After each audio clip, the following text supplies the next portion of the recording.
Safer cleaning and disinfecting reduces your exposure to toxic chemicals and protects our food, water, and environment. Kids' bodies are still developing, and because they crawl on the ground and put their hands and objects in their mouths, they can be hurt by these chemicals more than adults. Careful cleaning product selection is important because some products contain toxic chemicals.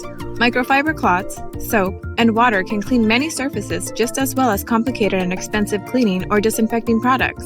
The best options are fragrance-free, EPA Safer Choice certified products. Avoid products with these icons if possible.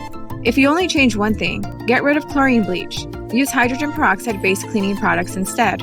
Always follow directions on the product label, including requirements for protective clothing. Better yet, choose a product that doesn't require protective clothing. For healthier air while cleaning, limit excessive use of products. If using a spray bottle, set it to the stream setting rather than spray. Ventilate by opening windows and turning on fans.